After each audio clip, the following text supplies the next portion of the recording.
আসসালামু আলাইকুম। আশা করি আপনারা ভালো আছেন। আল্লাহর রহমতে আপনাদের দোয়ায় আমিও ভালো আছি। তো ঘুম থেকে উঠেই স্কুলের দিকে রওনা হয়েছি। তো শীতের একটা মানে আমেজ চলে আসছে। দেখতেই পারছেন যে হালকা হালকা কুয়াশা হয়েছে কিন্তু। আর স্কুল শেষ করে আমি কিন্তু রওনা দিচ্ছি ঈশ্বরদী। এটা হচ্ছে স্টেশন, মানে ওভারব্রিজ পার হয়ে কিন্তু যেতে হয়। তো সবাইকে তো বলাই হয় নাই। তো ফুফাতো ভাই আসছে বিদেশ থেকে, এই জন্য ভাইয়াকে রিসিভ করার জন্য আর কি আমি যাচ্ছি ঢাকাতে। তো আজকে সারাদিন যে কী প্যারায় গেছে আমি আপনাদেরকে বলে বোঝাতে পারবো না।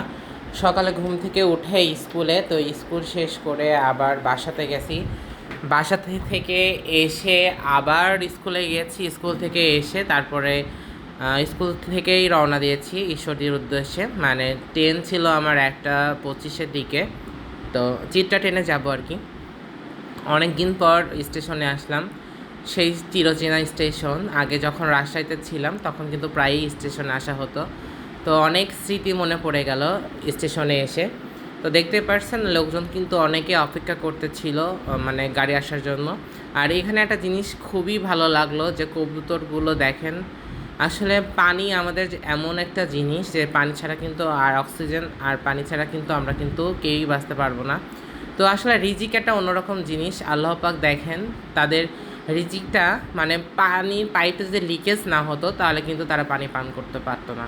তো আসলেই আল্লাহ পাক আমাদের কারোরই কিন্তু রিজিক বাদে রাখেন নাই। আমাদের কারো না কারোর কোনো না কোনো মাধ্যমে রিজিকটা লিখে রেখেছেন, যার জন্য কিন্তু আমরা বেঁচে আছি। তো যাই হোক, আলহামদুলিল্লাহ।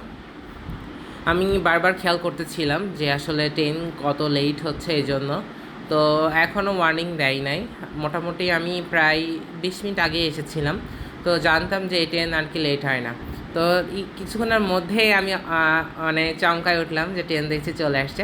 আসলে অ্যানাউন্সটা আগেই করে ফেলেছিল, মানে আমি আসার আগেই, এই জন্য আমি টের পাই নাই। তো যাই হোক, আলহামদুলিল্লাহ বেশিক্ষণ ওয়েট করতে হলো না। কিছুক্ষণের মধ্যেই কিন্তু মানে আমার কাঙ্ক্ষিত চিত্রা ট্রেনটি চলে আসছে।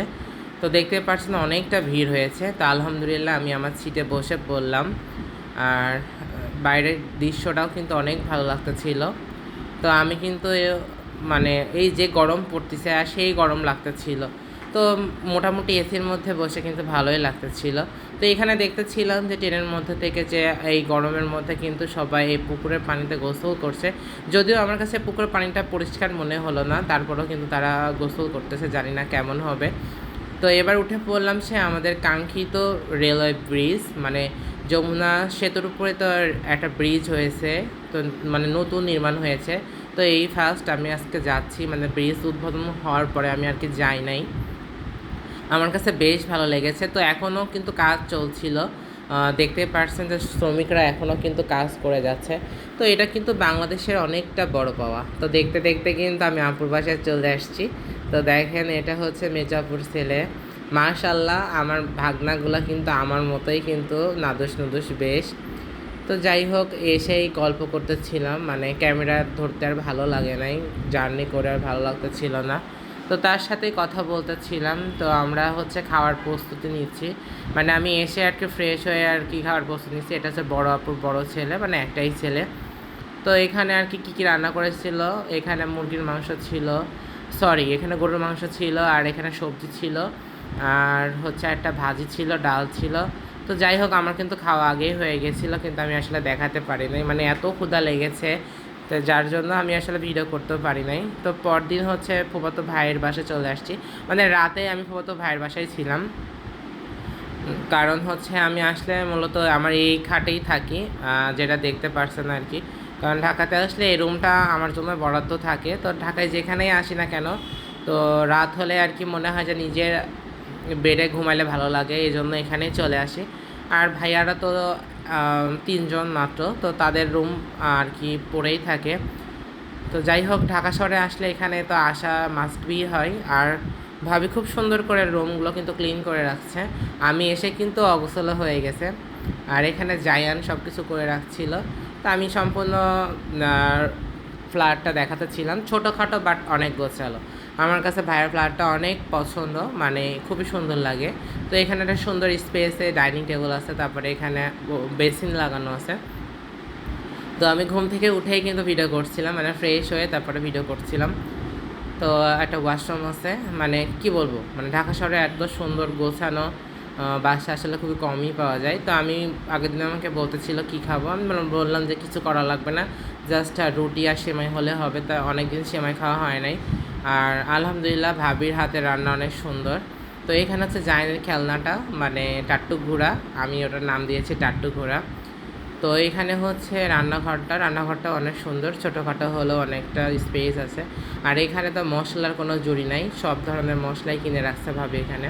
আর ঢাকা শহরে তো সবাই পিওরিটা পানি খায়, এটাই জানি। তো এখানে ভাজি করে রাখছে আর কি দুপুরের জন্য, মানে গত দিন আর কি আমার এখানে খাওয়ার কথা ছিল।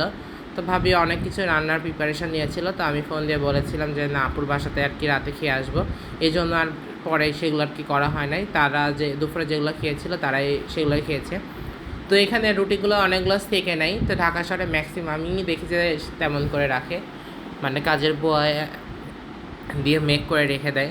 তো সিমাইটা কিন্তু খুবই লোভনীয় হয়েছিল, তো রুটি দিয়ে সিমাই খেতে সকাল সকাল বেশ ভালো লাগতেছিল। যদিও কিন্তু এটা গ্রামের দুধের মতো অতটা ভালো হয় না, তারপরে কিন্তু আমার কাছে মজা লেগেছে। তো এখানে জায়ান হচ্ছে কার্টুন দিচ্ছিল আর খাচ্ছিল, তো আমিও আসলাম, অ্যাড হলাম। তো দেখেন জায়ান কি করতেছে, একটু আপনারা উপভোগ করুন। তো জায়ান হচ্ছে আমার হচ্ছে একমাত্র ভাইয়ের ছেলে। জায়ান হাই দিয়ে দাও সবাইকে, হাই দাও, বলো সবাই কেমন আছেন। তুমি বলে দাও সবাইকে, বলো বলো হ্যালো গাইস, কেমন আছো সবাই। হ্যাঁ, সবাই কিন্তু জানাই দিবেন জায়ান কেমন আছে। তো জায়ান এখন তুমি কই যাচ্ছ একটু বলে দাও সবাইকে, বলে দাও। বাইরে কি করতে? খেলা করতে। তো জায়ানকে আমি একটু দিয়ে আসি, খেলা করবে। আল্লাহ হাফেজ দাও। তোমার সাইকেলটা দেখাও জায়ান, সাইকেলটা দেখাও, সাইকেল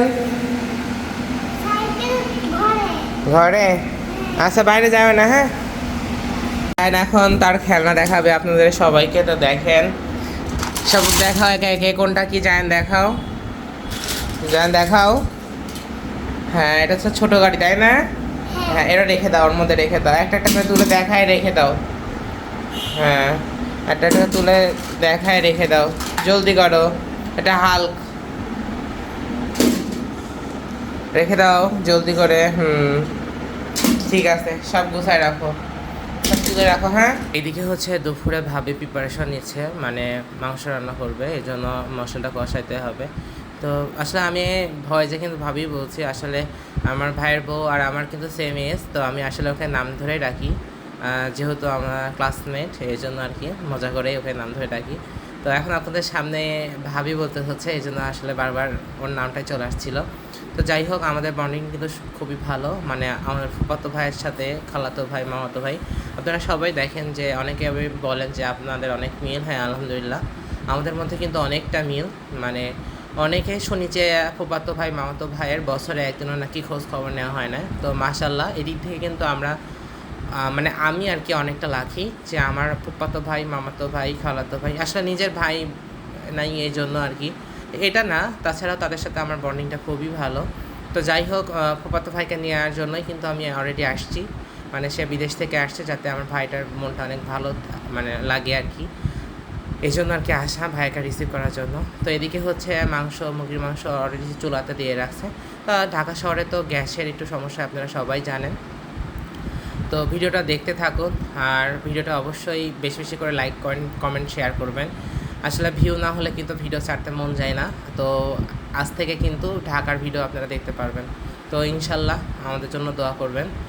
আর এখানে হচ্ছে দুপুরে আমি হচ্ছে আমরা মাখিয়েছিলাম, অনেকটা মজা হয়েছিল। ভাইয়া বললো এটা বরিশালে আমরা খেতে অনেক মজা হবে। তো আরও বলছি যে এখন থেকে আপনারা ঢাকার 3-4 দিন থাকবো, হয়তো ভিডিওগুলো দেখবেন ইনশাল্লাহ। এখনকার মতো টাটা, বাই বাই, আল্লাহ হাফেজ।